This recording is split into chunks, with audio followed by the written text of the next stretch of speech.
সাল তো হয়ে গিয়েছে, আমরা 2025-এ দাঁড়িয়ে রয়েছি এবং মোহাম্মদ ইউনূস একেবারে বোঝাই যাচ্ছে যে পাকিস্তান প্রীতি তার কতটা, পাকিস্তানের প্রতি ভালোবাসা কতটা। পাকিস্তান থেকে প্রচুর অফিসাররা আসছেন, আইএসআই এর স্টাফরা আসছেন। সুতরাং সেই জায়গায় দাঁড়িয়ে তাই কি এতটা লম্ফঝম্প মোহাম্মদ ইউনূস এবং পাকিস্তানের, যেহেতু এই চুক্তির মেয়াদটা 97 সাল পর্যন্ত ছিল, আর এখন সেটা নেই বলে? দেখো, 5 আগস্ট শেখ হাসিনা সরকারের পতনের পর, শেখ হাসিনা দেশ থেকে ভারত চলে যাওয়ার পর বাংলাদেশের মাটিতে মূলত প্রো পাকিস্তানি একটি গোষ্ঠীর আহ কি বলে এটাকে, যে উৎসব চলছে। যারা বাংলাদেশটাকে, নিজেদের স্বাধীনতার সার্বভৌমত্বটাকে, আহ মুক্তিযুদ্ধের চেতনাকে যারা বিশ্বাস করে না, সেই শক্তিটাই বাংলাদেশের রাষ্ট্র ক্ষমতায় আসীন হয়েছে। এবং তারা প্রথম আঘাতটি এনেছে বাংলাদেশের মুক্তিযুদ্ধের উপরে।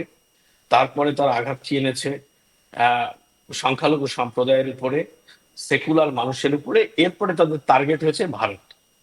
এবং ভারতকে টার্গেট করে তারা প্রথম যে কাজটি করতে চেয়েছে, তারা যেহেতু আইএসআই এর সহযোগিতায় রাষ্ট্র ক্ষমতায় আসীন হয়েছে এবং শেখ হাসিনা সরকারকে উৎখাত করেছে, সে কারণে তারা ভারতের বিরুদ্ধে একটা শক্তি দাঁড় করানোর চেষ্টা করেছে। তাদের টার্গেট হচ্ছে ভারতকে অশান্ত করা।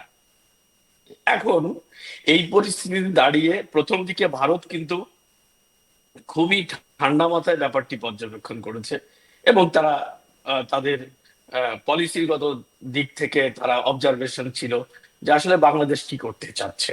কিন্তু যখন তারা লাগাম ছাড়া বেপরোয়া হয়ে উঠলো, তখন কিন্তু ভারতের সেনাবাহিনী প্রধান, এটি আমি একদমই ইন্টেল সূত্রের খবর বলছি, যে ভারতের সেনাবাহিনী প্রধান বাংলাদেশ সেনাবাহিনীর প্রধানের সঙ্গে কথা বলেছে।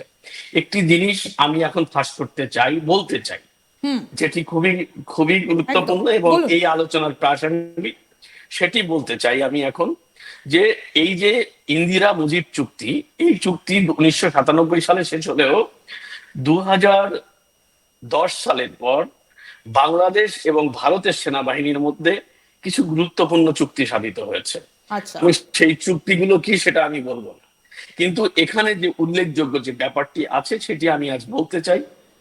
আমি জানান দিতে চাই মানুষকে, যে এই চুক্তির আলোকে যদি ভারত কোনো কারণে বাংলাদেশের অভ্যন্তরে ভারত বিরোধী কর্মকাণ্ডের প্রমাণ পায় এবং সেখানে বসে যদি কোনো জঙ্গি গোষ্ঠী ভারতকে অশান্ত করার চেষ্টা করে, তাহলে ভারতীয় সেনাবাহিনী বাংলাদেশের অভ্যন্তরে প্রবেশ করে তাদের বিরুদ্ধে অ্যাকশন নিতে পারবে। এরকম একটি চুক্তি বাংলাদেশের সঙ্গে, বাংলাদেশ সেনাবাহিনীর সঙ্গে ভারত সেনাবাহিনীর। দাদা আরেকবার রিপিট করবেন, যারা আমাদের দর্শকরা রয়েছেন তাদের জন্য আরো একবার যদি রিপিট করেন।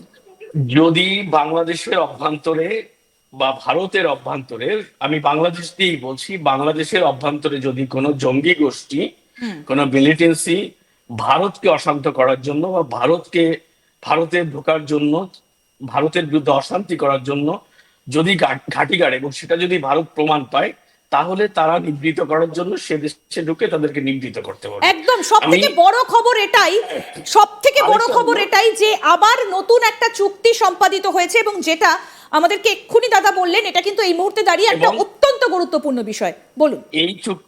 এই চুক্তির আলোকেই কিন্তু ভারতের যিনি সেনা প্রধান, তিনি কিন্তু বাংলাদেশের সেনা প্রধানকে একটি কথা স্পষ্ট করে বলেছেন এবং ভারতীয় সেনাপ্রধান সম্প্রতি সময়ে একটি বক্তব্য দিয়েছেন।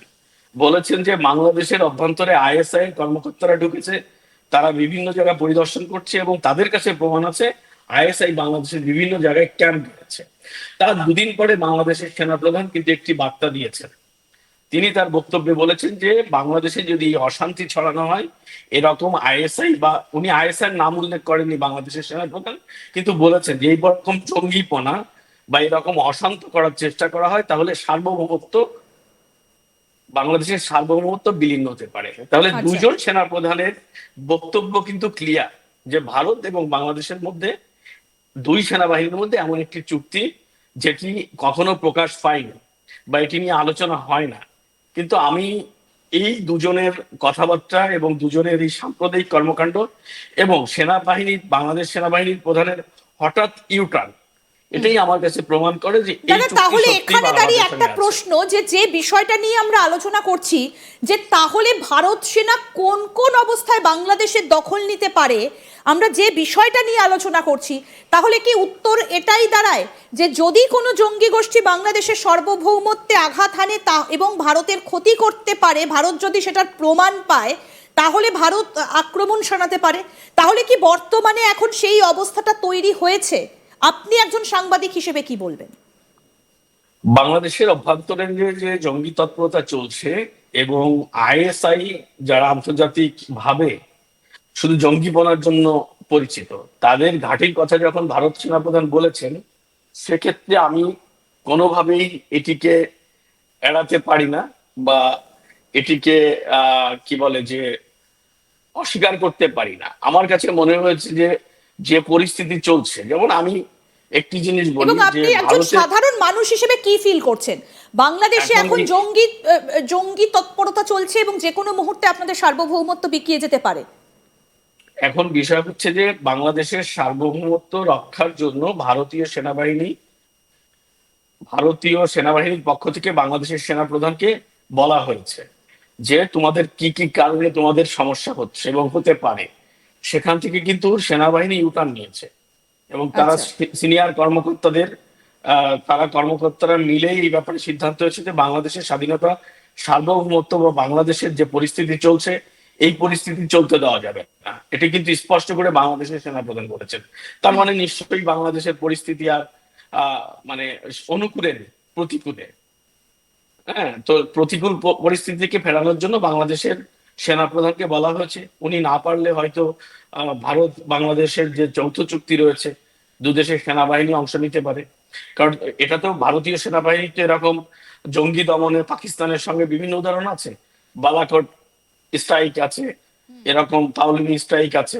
তো এরকম তো অনেক ঘটনা ভারতীয় সেনাবাহিনীর দ্বারা হয়েছে এবং বাংলাদেশের অভ্যন্তরে কিন্তু যে জঙ্গিবাদের আশ্রয় 2001 সালের পরে হয়েছিল এবং মিলিটেন্সি গ্রুপ বিশেষ করে নর্থ ইস্টের যারা বাংলাদেশের আশ্রয় নিয়ে বিভিন্ন জায়গায় ক্যাম্প করে ভারতকে অশান্ত করার চেষ্টা করেছিল, তাদের বিরুদ্ধে কিন্তু ভারত বাংলাদেশ যৌথভাবে অপারেশন করে তাদেরকে নিগৃহীত করেছিল।